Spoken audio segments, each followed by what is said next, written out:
Баткен облусунун Кадамчы районунун багбандары гилястын түшүмүн алуу алдында турат. Бүгүнкү күндө Халмион айланмагында 100 гектардан ашуун гиляс бак бар. Былтыркы жылы үшүп жүрүп түшүмдүүлүк дээрлик болгон эмес. Ал эми быйыл болсо 100 тоннадан ашуун түшүм алуу пландалып жатат. Өстүрүлгөн мөмөлөр Казакстан, Россия мамлекеттерине экспорттолот.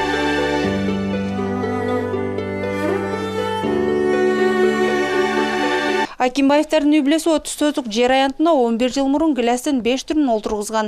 Мында турган гиляс көчөттөрү түшүм берип баштаганына быйыл 5 жылга карады. Дарак алгачкы жылдары мөмө бербейт, андан соң аз-аздан мөмө берүүгө өтөт дейт каарманыбыз.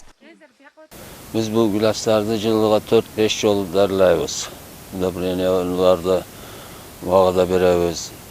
Куртка, ширесиге, ушинтип өзүнүн ыкмалары менен кайсы маалда немеси болгон маалда ошолордун дарыларын беребиз, удобренияларына. Удобренияны биринчиси өзү гиляс пышкандан кийин бериш керек экен, биз аны билбей жүргөнбүз. Гиляс пышкандан кийин берсеңиз, ошо кийинки жылга өзүгө мөөгө, бүчүргө пайдалуу болот экен да, өзүгө.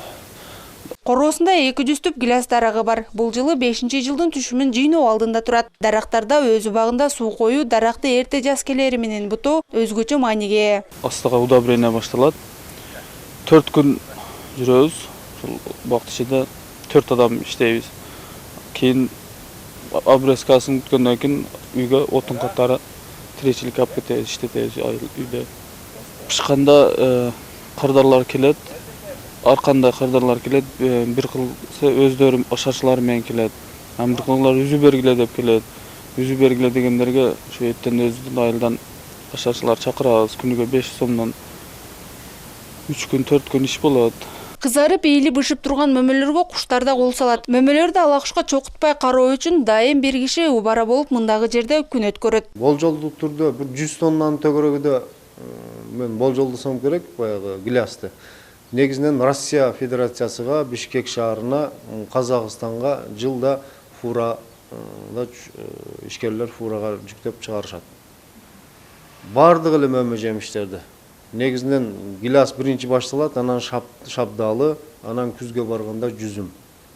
Чет өлкөгө, Россия Федерациясыга көбүрөөк.